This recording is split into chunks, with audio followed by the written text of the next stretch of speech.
Yo! Punta tayo ngayon sa VinPats sa may Erod. Tignan natin kung ano mga meron sila dun para sa VinPats VF3 kasi may message tayo ni Polo Ramirez, yung owner.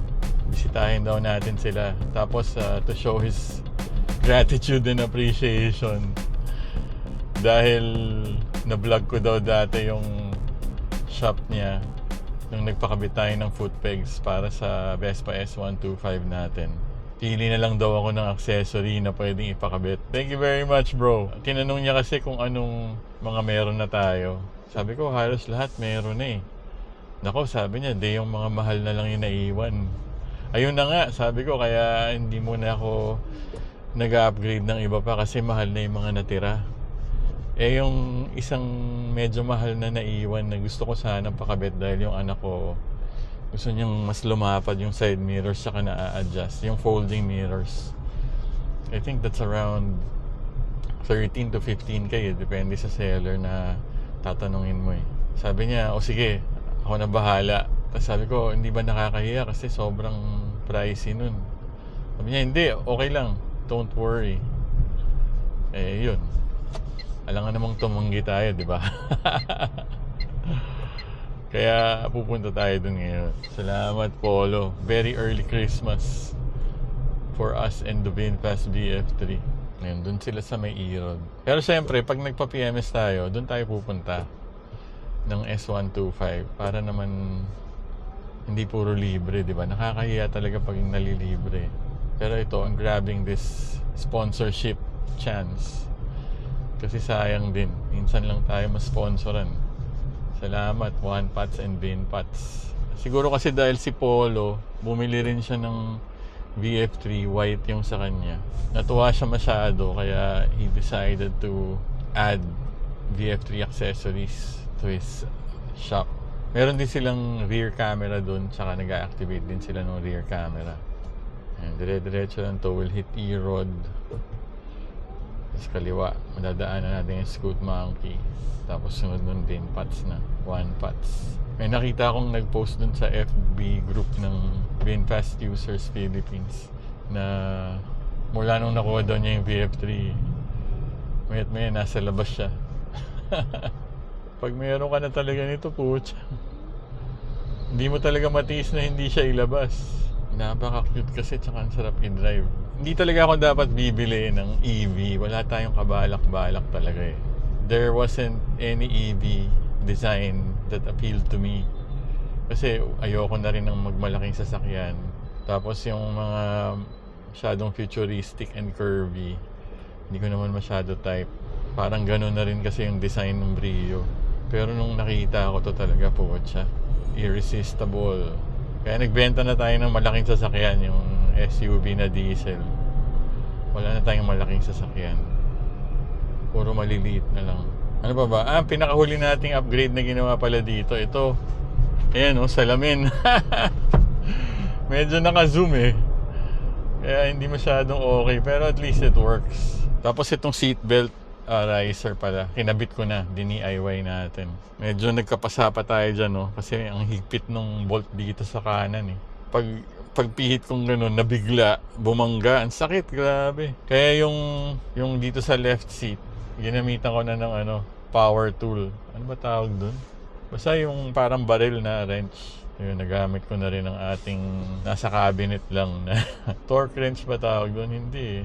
Kalimutan ko na. Basta yun, pampadali ng buhay.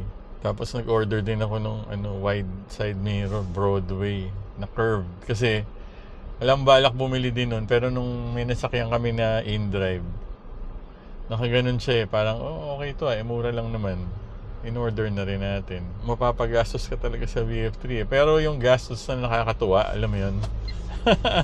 Hindi siya gastos na sakit sa ulo. Waiting pa rin pala tayo dun sa pagdating ng rack and pinion sa Marikina, kasi in-order pa sa casa ata. In-order pa ng casa dun sa warehouse. Mamaya tanongin natin si Polo bakit PATS. What's with the PATS word? Hill assist, mag-work ba? Minsan kailangan pindutin yung park eh. Tapos pag prineno mo tas D, Ayan o, naka-hill assist na siya.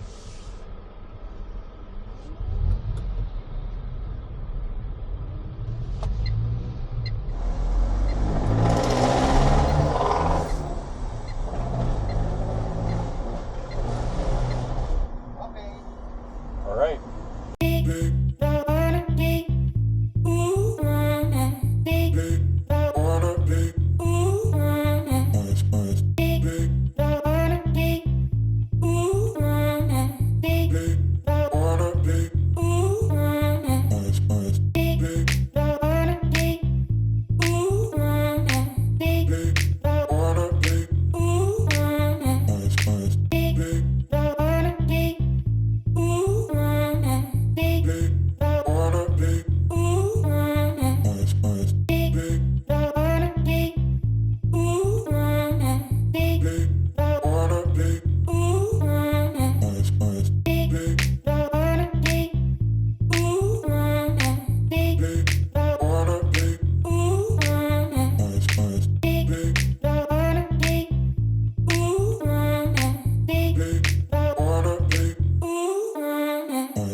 Salamat, Polo.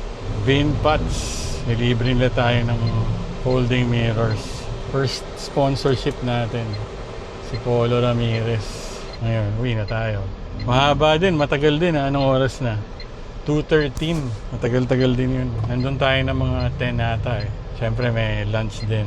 Pa-lunch tayo dun. Makabawi man lang kahit papaano. Laking bagay ng wider mirrors. Slightly wider lang siya, mas squarish na siya ngayon. Pero mas maganda na yung kita. Mga gumawa si JU, si Sean, tsaka si Polo din mismo. Ayan, pakita ko lang sa inyo yung brand nung kinabit nila. Yun yung kinikerry nila. Tapos, inayos na rin nila yung harness ng busina. Meron din silang harness ng busina dyan. Sila lang yung gumawa, pero yung connector, binili nila. Kaya yun pa rin original connector yung kakabit. Wala pa rin splice. Kasi yung una nagkabit sa atin, may nag-giver lang niya para lang gumana yung busina eh. Pero sabi naman niya, si Ian, pag dumating ng in-order niya na harness, papalitan niya. Pero matagal pa yun. Hindi pa siya nag-update ng status. Kaya pinagawa na rin natin dyan. Thank you talaga, Polo. Grabe. Laking tulong. One Pats. Babalik tayo dyan ulit. PMS naman ang best pa natin. Kailangan na mapa-PMS. Uwi na tayo, pinagpawisan tayo dun. Mainit kanina, tapos umulan. Init ulan. Yun, tapusin ko na dito. Maraming salamat. Pag may kailangan kayo accessories para sa BF3, punta kayo sa One Pats. Napaka okay na mga tao dyan. Mabait lahat. Nag-activate din sila ng rear camera. Meron din silang binibentang rear camera. Kontakin nyo na lang si Polo Ramirez. Member din siya ng BF3 Users Philippines. PM nyo na lang siya or yung Vinpats Facebook page mismo. Huwag nyo nang i-share. Atin natin lang to. DJ DLS. Peace out.